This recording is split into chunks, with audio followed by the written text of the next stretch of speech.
Pakinggan po muna natin ang maiksing kwento na ibabahagi ko sa inyo. As usual, mag-uuwi na naman ang babae si kuya nito. Wala na naman kasi sina papa eh. Umuwi sila sa probinsya, kasama si mama at si bunso. Ganito na lang palagi ang ginagawa niya sa tuwing may iwan kaming dalawa sa bahay. Hindi kasi kami pwedeng sumama. Gawa ng may pasok kami pareho sa school bukas. At hindi nga ako nagkamali sa hinala ko. Habang kumakain kami ng lunch, dumating yung girlfriend niya. And take note, bago niyang syota. Tol, wag ka magsusumbong kina mama ha. Sinabihan niya ako ng pareho naming marinig ang katok sa pinto. Kailan pa ba ako kumanta sa kanila, tol? Alam mo naman, spoiled ka sa akin eh. Sagot ko na lang, pero deep inside, naiirita na ako sa ginagawa niyang panloloko sa mga babae. Pinagpatuloy ko ang pagkain ko habang siya ay tumayo at pinagbuksan ang kanyang bisita. Kawawang babae. Siguradong matapos siyang pagsawaan, iiwan na lang siya ng gwapo at babaero kong kuya. Babe, meet my bro. Napahinto ako sa pagsubo nang makita ko ang girlfriend ni kuya. Atol, si Carla pala, girlfriend ko. Napatunganga talaga ako. Ang ganda niya. Ibang klase talaga tong kuya ko. Hindi ko na nga mabilang sa daliri ko yung mga babaeng ex niya na pinagsawaan niya lang. Tapos ito, may panibago na naman siyang dadalhin sa kwarto niya. Carla, yun pala yung name niya. In fairness, matangkad siya, makinis, medyo chubby pero sexy. Nanggigil ako bigla. Ang ikli pa ng suot niyang short. Yun bang nakaredy na talaga para sumapak? Sa bagay, ano naman bang gagawin niya dito, di ba? Alangan namang mag-Chinese garter lang sila ni kuya. Kain tayo, ate Carla. Aniyaya ko. Napatawa siya. Okay lang. You can call me ate if you want. Aba, sosyal, lagi Ingles. Bulong ko. Iba ka talaga, kuya. Idol talaga kita. Umupo si Carla sa tapat ko. Sa tabi kung saan nakaupo si kuya. Hindi ako makatingin ng diretso sa kanya. Nahihiya kasi ako eh. Ngayon ko lang kasi siya nakita. At ipupusta ko lahat ng barya ko.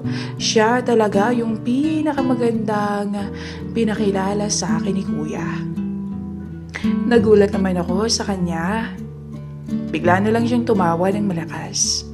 Parang may binulong sa kanya si kuya. Ewan, hindi ko narinig eh pero napahagikik talaga si Ate Carla. Nagbubulungan pa rin sila sa harap ng hapagkainan. Ano naman kayang pinag-uusapan nila? At aliw na aliw sila. Nakaramdam ako ng inggit, pero carry lang. In-enjoy ko na lang yung sarili ko sa panunood sa kanila. Halos hindi na sila makakain ng maayos. Lalo na tong si Carla, na walang tigil sa kakatawa. Tinitingnan ko siya ng palihim. Minamasdan ko talaga ang mukha niya sa tuwing may pagkakataong hindi nakatingin si kuya. Ang pula ng malabi niya. Alam kong nakalip gloss siya. Makinang kasi yung lips niya. Ang sarap siguro niyang halikan. Ang swerte talaga ni kuya dahil makakagat niya yung mga labi ni Carla. Nakalimutan na yata nilang nasa harapan lang nila ako eh. Inakbayan kasi ni kuya si Carla. Pansin ko pang pinipisil-pisil pa niya yung balikat at braso ni Ate Carla. Yun bang may halong gigil at pananabik? Ako pa talaga itong medyo naiilang sa ginagawa nila. Kulang na lang kasi humiga na silang dalawa eh. Hindi na carry ng bangs ko. Kaya tumayo na ako at hindi ko na tinapos yung pagkain ko. Kuya, Ate Carla, mauna na ako ha. Paalam ko. Oh, hindi ka pa tapos kumain Ang wika ni Kuya. Busog na kasi ako Madiin kong sabi. And of course, what I mean is, busog na ako sa harutan nila. Tsaka naalala ko, Kuya, ngayon pala game ng Shoko versus Cavaliers. Magandang laban yun. Oo nga pala Aba, idol na idol niya yung Shoko. Pero ganoon lang yung expression niya. Nakakapagtaka naman yatang hindi mo lang siya naligagang manood. Dati hindi mo na siya mapakla sa TV pag nag-uumpisa na yung laban. Iba talaga ang impluwensya ng babae. Sige kuya, ako na lang magliligpit nito mamaya pagkatapos nyo. Pero sabi ko lang yun. Alam ko naman kasing ililigpit din yun ni kuya. Pagkasabi ko, uminom na ako ng tubig at tumiretso na ako sa sala para manood ng TV. Iniwan ko na sila. Bahala na silang sulitin ang isa't isa sa dining table. Pagsindi ko sa TV, saktong live action na ng game. Umupo ako sa sofa kung saan komportable kong nakakapanood. Matindi ang bakbakan nila sa basketball. Pero ibang bakbakan ang nasa isipan ko. Hindi kasi matanggal sa utak ko ang magandang mukha ni Carla. Kusa na lang rumerehistro sa isip ko ang kamandag niyang taglay. Ang puti talaga niya at ang kinis. Grabe. Maya-maya natanaw ko si Carla na paparating mula doon sa dining papunta dito sa may sala. Oh, Ate Carla, tapos ka na kumain? Tanong ko. Oo Halika, upo ka dito ang sabi ko. Pinaupo ko siya sa katapat na sofa ng inuupuan ko. Si Kuya. Nililigpit yung pinagkainan Ang sabi ko, ako na lang pero siya na lang daw. Style ko yan Maya-maya, napalunok na lang ako nang bigla siyang nagulat sa lakas ng TV. At sa gulat niya, bigla niyang naibukas ang mga hita niya na nakatapat sa akin. Ang swerte ko. Pero agad din niyang inipit ulit. Oops! Nasabi na lang niya sabay ngiti sa akin. Tinablan ako bigla sa hindi ko inaasahang masilayan. Pero sa huli, nakaramdam din naman ako ng hiya. Para iwasan siya ay tumayo ako. Ate, maiiwan muna kita. Tutulungan ko lang si Kuya sa kusina. Paalam ko bago mamula yung pisngi ko. Iniwan ko siyang nakaupo at nanunood. Ako naman, mabilis na naglakad papuntang kusina.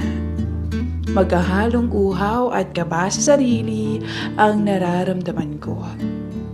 Natatnan ko si Kuya na naguhugas ng pinggan. Paglapit ko, inago ko agad yung hawak niyang sponge at plato. Kuya, ako na dyan. Natataranta pa rin ako. Uy, sakit ka ba tol? Kanina nagpresenta kang magliligpit. Ngayon, ikaw maghuhugas. Nagtataka siya kasi hindi ko naman talaga usually ginagawa to, as in, hindi nila ako mauutusan ever. Iba talaga impluwensya ng babae. Umalis na si Kuya. Nagpunta na doon sa sala para i-entertain yung bisita niya. Ako naman, napalaban sa mga platong to. Ay nako. Habang nagpapahid ng sponge sa plato, bigla akong napansin na parang tumahimik sa paligid. Yung kaninang naririnig kong humihiyaw na love fans ni Rukawa sa TV biglang nawala. Isa lang ang naiisip ko ngayon. Dinala na ni Kuya si Ate Carla sa kwarto. Pagkarating ko sa sala, tama nga yung hinala ko. Patay na kasi yung TV, tapos hindi ko pa mahagilap yung dalawa. Well, saan pa ba sila magpupunta? Kung hindi sa kwarto ni Kuya sa taas. Binuksan ko na ulit yung TV at naupo na lang ako sa may sofa. Habang nanonood ako, hindi ko maiwasang hindi mag-isip ng kung ano kila Kuya at sa magandang bisita niya. Baka nagpapakasasa na sila doon. Tingin ko kasi pilya si Ate Carla eh. Pahinhin siya pero halata naman sa karakas niya na mapagbigay siya sa boyfriend niya. Samahan pa ng mapupungay niyang mga mata. Nakakaakit siyang tumingin. Sa tuwing titignan niya ako, parang gustong sabihin ng mga mata niya na, "Gusto mo ba akong tikman? Halika." Biglang naagaw ng TV ang atensyon ko. Paano ba naman kasi? Nakita ko si Sakuragi na huminto sa gitna ng court habang nagtitribol. Kaharap niya si Lebron J. Hindi ako pwedeng magkamali. Pumwesto siya sa gitna para gawin ang signature shot niya. Shit! Gagawin niya yung remorseless flying dragon. Sa sobrang pananabik ko, tumakbo ko papunta sa kwarto ni Kuya. Habang nagsisigaw. Kuya! Kuya! Muntik pa akong mahulog sa hagdan. Pareho kasi naming inaabangan ni Kuya ang signature shot na yun na tanging si Sakuragi lang ang nakakagawa. At sundok sa buwan kung gawin niya. Bihira at surprise. Sa sobrang excited ko na sabihin kay Kuya at para mahabol na rin niyang mapanood kung sakali, hindi ko na nagawang kumatok pa. Diretso na ako sa pagpihit ng doorknob at diretso bukas sa may pinto. Kuya, yung... Natigilan ako bigla na makita ko sila ni Ate Carla. Parang estatwa ako na biglang nagyelo sa kinakatayuan ko habang hawak-hawak yung doorknob. Unang kong nasilayan si Carla na nakapikit na nakatihaya sa kama. Nakababa yung isang strap ng suot niyang spaghetti. Si Kuya naman ay nakasampa na sa kanya. Shit! Mukhang pasimula pa lang sila. On the spot. Nakakahiya naman itong inabot ko. Lalo na nung mapalingon sila pareho sa akin. Tang natulo, hindi ka ba marunong kumatok? Pagalit na sabi ni Kuya. Akala ko naman matataranta silang dalawa. Pero nanatili lang sila sa pwesto nila. Sorry Kuya, kasi si nag-fade away dunk, basta. Ako pa talaga itong nataranta at nahihiya. Ano? Sa tingin mo ba, interesado pa ako dyan sa lagay na to? Naku, mukhang hindi na nga eh. Mabango na sana si Kuya pero... Shh, hayaan mo na siya, babe. Kinabig siya pabalik ni Ate Carla. Paalisin mo na lang siya, babe, at ipalak mo na lang yung doorknob sa kanya. Halika na dito. Hindi ko na hinintay pang paalisin ako ni Kuya.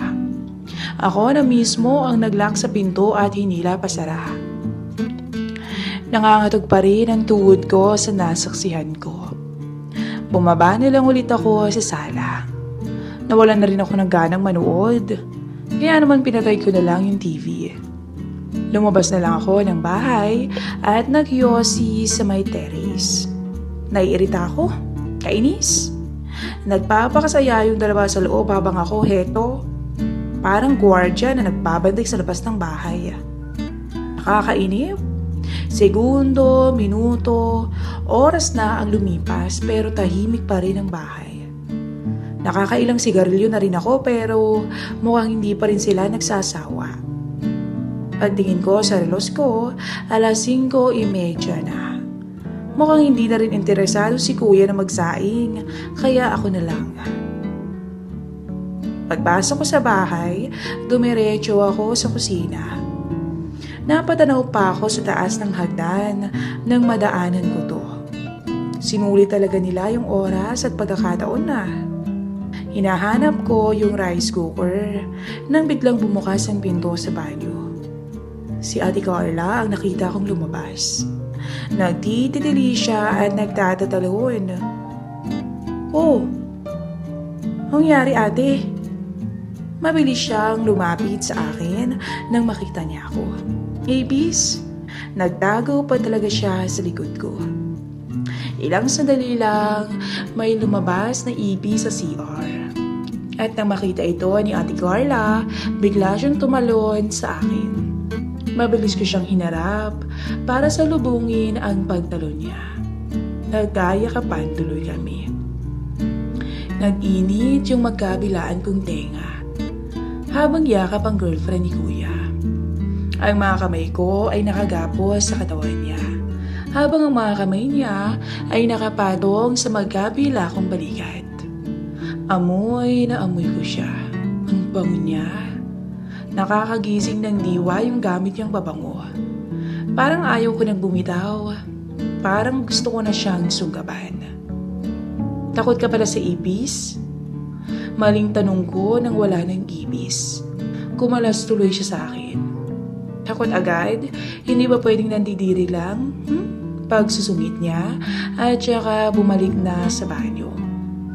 Buti na lang mabango ka eh. Nakangiting sabi niya sa akin bago niya sinara yung pintuan. Napagiti naman ako roon. Inamoy din pala niya ako. Matapos kong jambahan yung sinaing, bumalik na ako sa sala. Tinatamad na akong manood, kaya naupo na lang ako sa sala na parang isang hari na nakalapag pa ang mga kamay sa hawakan ng sofa. Ang sarap mag-relax. Iidlip ko na lang yung pananakit ng puson ko dahil sa maganda naming bisita. Pati sa panaginip ko, sumasama siya. Pareho raw kaming walang kahit na ano sa sarili. Nakasamba siya sa akin habang kagatlabing tinatamasa ang bawat sandali. Pareho kaming hingal at pawisan. Kaso, unti-unting namumulat yung mga mata ko. Para akong lasing. Kalahati ng gunita ko tulog pa habang tinuturo ko yung short ko sa sahig. Ba't nandun yun? Nalaki na lang yung mga mata ko nung ma-realize ko na short ko nga yung nakikita ko. Teka, yung suot ko yun ah. Bakit nandun? Nabuhay yung ulirat ko at nagising ako ng tuluyan. Laking gulat ko na lang nang makita ko si Carla na nakaluhod ngayon sa pagitan ng mga binti ko. Ate? Anong ginagawa mo? Nagulat kami pareho at nagkatinginan. Bakit? Ayaw mo ba? I thought you like it. Kanina kasi, bulong ka ng bulong na gusto mo. Naku po, nagsasalita nga pala ako kapag tulog. Hindi naman sa ayaw, Carla. Kasi baka makita tayo ni Kuya eh. Bakit? Natatakot ka? Ate, syempre. GF ka ni Kuya eh. Ano na lang sasabihin nun kapag nahuli niya tayo? Don't worry. Tulog na tulog siya dun sa taas. Hindi niya tayo mahuhuli at saka wala namang magsusumbong, diba? Pero magsasalita pa sana ako nang biglang may sumampal sa akin. Natauan ako sa sobrang lakas ng sampal na dumampi sa pisngi ko. Parang nagising ang buong kaluluwa ko. Ang kaninang excitement na nararamdaman ko, biglang napilitan ng init ng ulo para sa taong sumampal sa akin. Nang mahimasmasan ako, si Kuya ang nakita ko. Nawala si Ate Carla na kanina lang nakaluhod sa akin. Nakabihis na rin ako. Panaginip lang pala. Tang na tol, ano bang pinaggagawa mo dyan? Ang sabi ng nakapamewang kong kuya. Tol naman eh. Ba't mo ako sinampal? Reklamo ko. Nagdidilihiryo ka eh. Akala ko binabangungot ka na. Hanggang ngayon, hindi pa rin ako makapaniwala na panaginip lang pala yun. Parang totoong-totoo kasi eh. Nasaan si Carla? Tanong ko. Oh, ba't mo siya hinahanap? Ba't mo natanong yan? Wish ko lang talaga hindi ako nagsasalita ng tulog bago niya ako sampalin. Hindi. Ibig kong sabihin, umuwi na ba siya? Klaro ko. Hindi pa. Nasa banyo siya naliligo. Dito siya matutulog mamaya. Huwag kang magsusumbukin na mama. Siyempre. Sniper ko pa yung bibig ko. Pucha, talagang susulitin nila yung pagkakataon na. Ba't kasi dyan ka natutulog? Umakit ka nga doon sa kwarto mo? Ang sabi niya. Gusto mo lang yata na maaga akong matulog eh. Sa bagay, inaantok pa rin ako. Nabitin yung tulog ko eh. Nabitin yung masarap kong panaginip. Umanhik na ako sa silid ko. Nakatabi lang ng kwarto ni Kuya. Pagpasok ko, inalis ko yung mga suot ko maliban sa pag-ilalim. Ganito naman talaga ako matulog eh. Nagpatugtog pa ako ng music para mas relaxing. Sabay patay sa ilaw, sabay higa. Bagsak ang katawan ko sa higaan. At ang sunod na nangyari, hindi ko na alam sa lalim ng tulog ko. Maya-maya, parang may gumigising sa utak at kaluluwa ko. Napamulat ako sa dilim. Walang ibang liwanag, kundi ang nagmumula sa sinag ng buwan sa bintana ng aking kwarto. Nararamdaman ko na parang may nakadapa sa pagitan ng binti ko. Bagya akong iniangat yung ulo ko para makita ito. Naninag ko ang mahabang buhok. Tuluyan akong nagising nang mamukaan ko siya. Ate Carla? Natigilan siya at napatingin sa akin.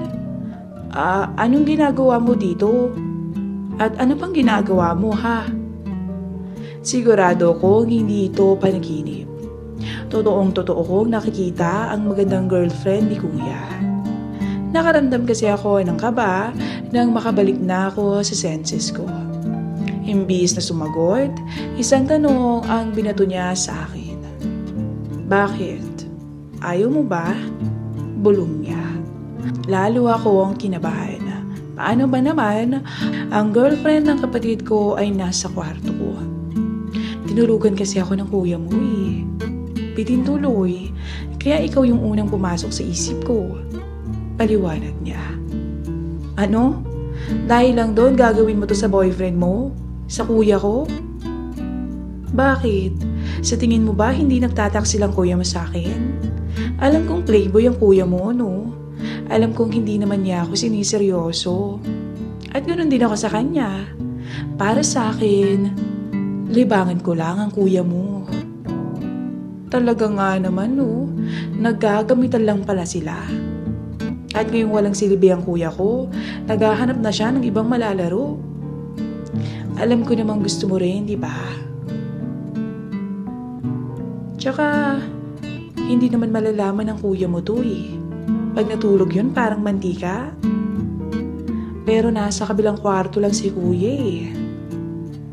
Talagang magising siya kapag hindi pa natin tinigil yung usapang to, no? Halika na kasi. Hinihilan niya ako para mapalapit ako sa kanya. Pero pumapalag pa rin ako. Pero kuya ko pa rin siya eh. Kung kaya mong magtaksil sa kanya, pues ako hindi. Binitawan niya ako kasabay ng pagtayo niya. Akala ko na bad trip na siya. Pero nagulat na lang ako nang bigla niya akong yakapin. Gumapo sa likod ko ang magkabila niyang kamay kasabay ng pagdikit ng aming katawan. Hindi siya nagsalita. Basta nakayapos lang siya. Sa yakap niya parang nawawala na ako sa sarili ko. Nagigising ang diwa ko sa kakaisip na ang girlfriend ni Kuya ang kasama ko ngayon. Pareho kaming walang kahit ano sa sarili at magkayakap. Maya-maya, may binulong siya sa tenga ko. Maganda naman ako, di ba? Munting kiliti ang binubuga ng hininga niya sa tenga ko. Kanina, nakita kita nakatingin sa akin. Alam ko rin ang panahon na sulyap mo sa akin sa sala. Alam mo ba, para sa akin nakakatanga yun. Lalo na kaninang magkayakap tayo. dahil dun sa ipis. Ang totoo, nadala ako noon kasi ang bango mo eh. Napapalunok na lang ako sa narinig ko. Tang ina, napakapilya pala talaga niya. Sinagot ko yung kuya mo para lang sa aliw.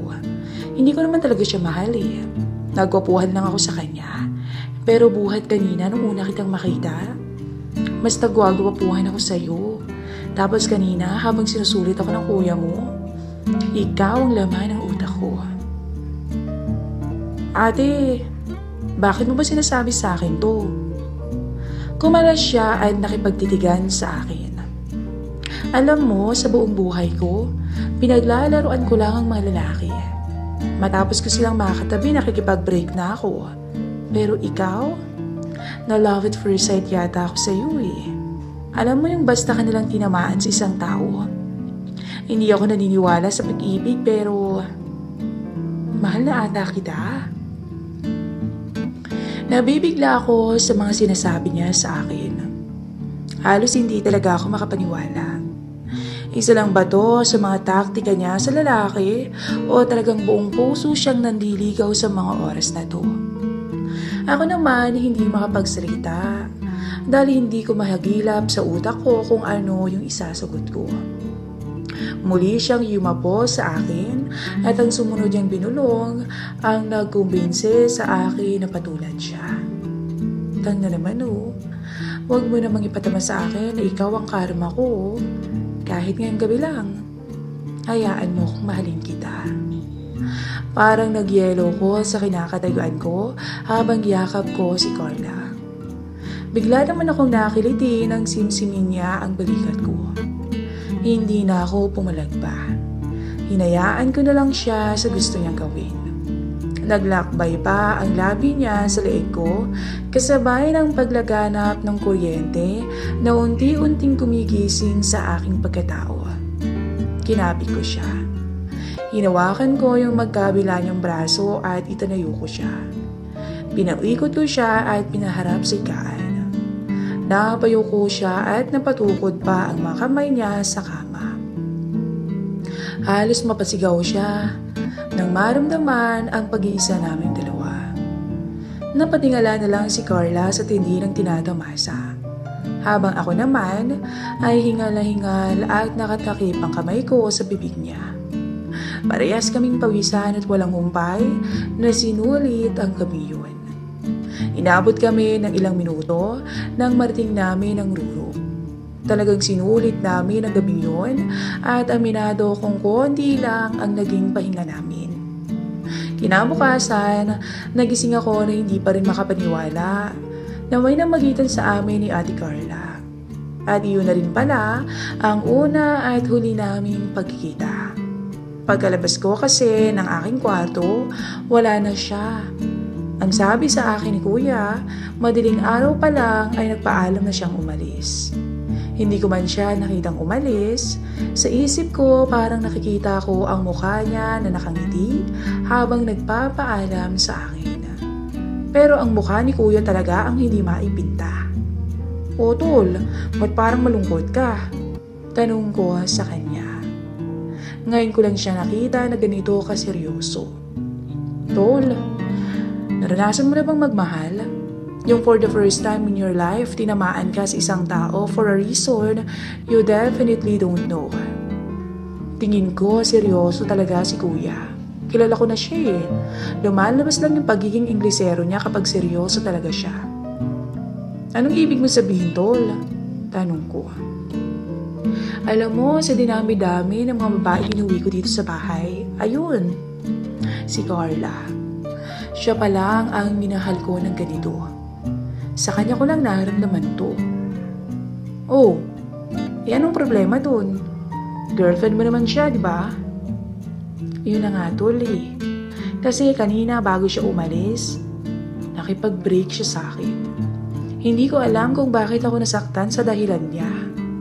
Naluluha na si Kuya. Bakit Kuya? Ano bang dahilan niya? Tanong ko. Ha? Break na daw kami dahil hindi naman daw siya yung seryosong babae pagdating sa relasyon. Lahat daw ng naging boyfriend niya natikman siya. At maging yung stepbrother daw niya pinagbigyan niya. Siguro tol, si Carla na yung karma ko. Napagiti ako ng palihim. Siguro naman titigil ka na sa pambababae niyan. Malas lang niya dahil ako ang mahal ng babaeng mahal niya. Ang hindi alam ni kuya, ako ang malaking karma niya. Dahil kagabi habang tulog siya, pinuntahan ako ni Ate Carla sa aking kwarto. Hanggang dito na lang po ang ating story.